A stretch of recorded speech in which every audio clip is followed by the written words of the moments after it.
Hello students, তোমাদের সকলকে স্বাগত। আজকে তোমাদের ক্লাস 9-এর রায় ও মার্টিন প্রশ্নবিচিত্রার ভূগোল বিষয়ের মডেল সেট 7 করে দেখাবো। তো চলো শুরু করা যাক। তার আগে বলে দিই, তোমরা যদি চ্যানেলে নতুন হয়ে থাকো তাহলে চ্যানেলটিকে অবশ্যই সাবস্ক্রাইব করে দিবে। প্রথমে দেখে নিই বিভাগ ক। বিকল্পগুলি থেকে সঠিক উত্তর নির্বাচন করে লেখো। ধ্রুবতারার উন্নতি কোণ 90 ডিগ্রি হয়। অপশান বি, সুমেরু বিন্দুতে।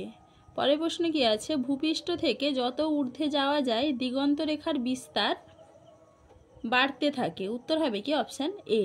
পরের প্রশ্ন কি আছে? ভারতের কোন শহরে পৃথিবীর আবর্তন বেগ বেশি? উত্তর হবে কি? Option D, Chennai. চলো এবার পরের প্রশ্ন কি আছে? কোন গ্রহের একদিন এক বছরের থেকে বড়? উত্তর হবে কি? অপশান বি, শুক্র। পরের প্রশ্ন কি আছে? কোক কয়লা তৈরি হয় কোন কয়লা থেকে? উত্তর হবে কি? Option C, bituminous. পরের প্রশ্ন কি আছে? পশ্চিমবঙ্গে পাম্প স্টোরেজ জলবিদ্যুৎ কেন্দ্র স্থাপিত হয়েছে কোন জেলায়?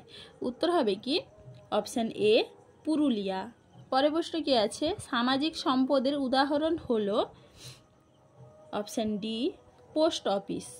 চলো এবারে বিভাগ খ দেখে নিই। উপযুক্ত শব্দ বসিয়ে শূন্যস্থান পূরণ করো। পৃথিবীর নিরক্ষীয় পরিধি ও মেরু পরিধির মধ্যে পার্থক্য ড্যাশ কিমি? উত্তর হবে কি? 43 কিমি। পরের প্রশ্ন কি আছে? সাদা কয়লা নামে পরিচিত ড্যাশ জলবিদ্যুৎ। পরের প্রশ্ন কি আছে? ফেব্রুয়ারি মাসের 29 তারিখকে বলা হয় ড্যাশ। উত্তর হবে কি? Leap day.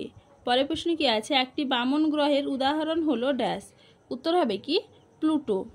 চলো এবার 3 দাগে দেখে নিই। দু এক কথায় উত্তর দাও। বিষুব শব্দের অর্থ কি? উত্তর হবে কি? সমান। পরের প্রশ্ন কি আছে? পৃথিবীর নিরক্ষীয় তল কক্ষতলের সঙ্গে কত ডিগ্রি কোণে অবস্থান করছে? উত্তর হবে কি? 23.5 ডিগ্রি কোণে। পরের প্রশ্ন কি আছে? The world resource and industries বইটির লেখক কে? উত্তর হবে কি? জিমারম্যান। পরের প্রশ্ন কি আছে? এনটিপিসি এর পুরো কথাটি কি?